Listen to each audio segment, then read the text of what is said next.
કેમ છો બધા? મજામાં? તો આજે મને ટાઈમ ના મળ્યો રેડી થઈને પછી વિડીયો શૂટ કરવાનો. તો હવે હું બહાર જઈને મેરેજમાં જઈને આવી છું.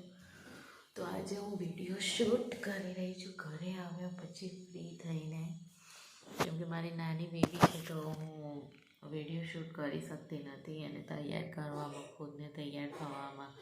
તો આજે અમે ગયા હતા સમૂહ લગ્નમાં. તમારા લોકોને સમૂહ લગ્ન થાય છે કે નહીં મને કહેજો. અને શું તમને સમૂહ લગ્નમાં જવું ગમે છે કે નહીં? મને તો બહુ જ ગમે છે.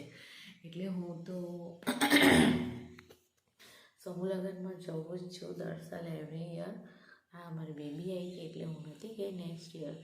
તો અમુક સમૂહ લગ્ન અમારા ગામડામાં હોય છે મોસ્ટ ઓફ. તો અમે ગામડે જઈએ છીએ. એમાં કોકને જોવાનું હોય છે અને મેરેજ બધું જોઈએ છે, ફરીએ છીએ અને બધે મજા આવે છે. રિલેટિવ બી મળે છે તો અમને બહુ જ ગમે છે. મજા આવે કે ભાઈ બહેન બધા મેરિડ હોય છે તો ત્યાં મળી જાય છે. મોટા પપ્પા આપણે મેરિડ હોઈએ છીએ તો મળી નથી શકતા કાકા બાપાના છોકરાઓને, તો ત્યાં મળી લઈએ છીએ. એટલે અમે જઈએ છીએ. તો આજે હું આવી છું મારા હસબન્ડના ઘરે, મારા મમ્મીના ઘરેથી.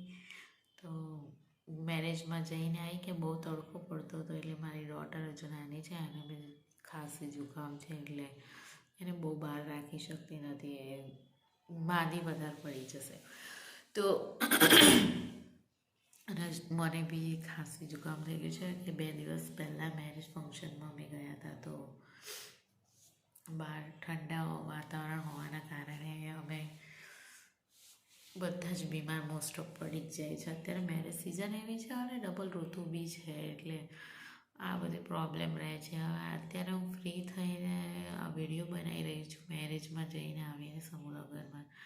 મને ઊંઘ નથી આવતી, મારી ડોટર સૂઈ ગઈ છે અને મારા હસબન્ડ જોબે ગયા છે, એમને જોબ જવાનો ટાઈમ છે. તો એટલે સમૂહ લગ્નનો વિડીયો હું થોડો સાઈડમાં મૂકું છું. જોઈ શકો છો કે અમારા સમૂહ લગ્ન આવા હોય છે. શું તમારા સમૂહ લગ્ન હોય છે તો આવા હોય છે અને તમને જવું ગમે છે કે નહીં એ મને જરૂરથી કહેજો. Thank you so much.